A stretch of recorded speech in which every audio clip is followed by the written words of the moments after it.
Hi guys, I hope you're all doing well. I thought I would put together a quick video about your learning today. So task B, that's all to do with reading timetables and interpreting them and answering questions about time. So I thought it might be worth perhaps just having a quick recap about how we do that. So if you're anything like me and you're a bit of a visual thinker, the best way to answer questions about time is to use a number line. And I'll show you how to go about doing one of these. So there are three types of question that we can have about time. Okay, the first type is duration. So duration is basically just how long something lasts for. So I'll give you an example. If my train leaves the station at 13:15 and it gets to my destination at 15:32,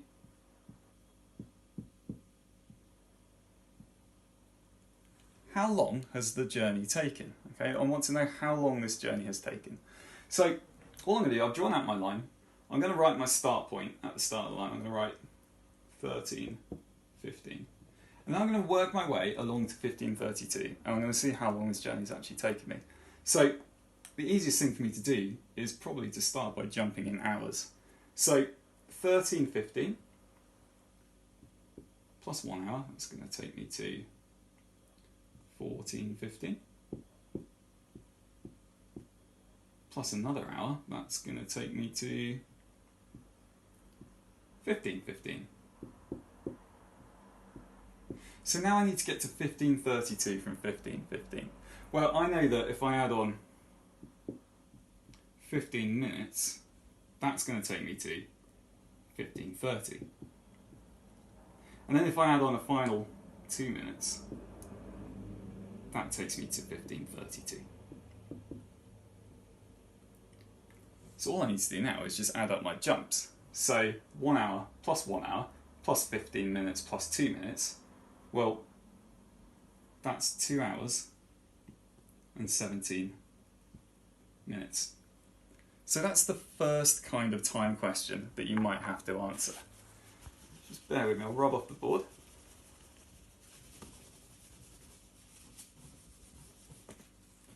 Draw out another line.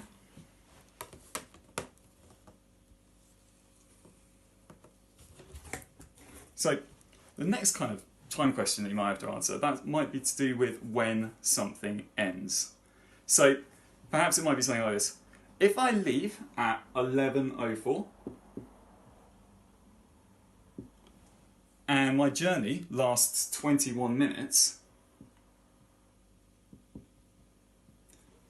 what time do I arrive at my destination? So I want to work out when my journey has actually ended. So I'm going to write 11:04 at the start, because this is my starting point. And I'm going to need to work forwards 21 minutes to find out when my journey ends. So the easiest thing I think for me to do is to deal with this 1 minute first. So I'm going to add that onto 11:04. And that's going to take me to 11:05. Now from that point, I can add on this 20 minutes, can't I? So 11:05 plus 20 minutes, that takes me to 11:25. Okay, so I've worked out when my journey ends using a number line. There's one more kind of time question that we might have to answer. You're going to have to excuse my whiteboard, it's not very interactive, as you can see. Okay, the last kind of question that I have to answer is perhaps when something starts. So my journey took 3 hours and 30 minutes. I arrive at 4 o'clock. When did my journey start? Okay, when did I leave? So this means I need to work back from 4 o'clock, 3 hours and 30 minutes. So I'm going to go the other way.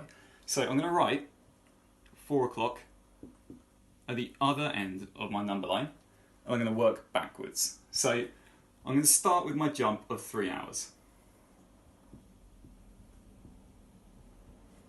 Counting back, that's going to take me to 3 o'clock, 2 o'clock, 1 o'clock.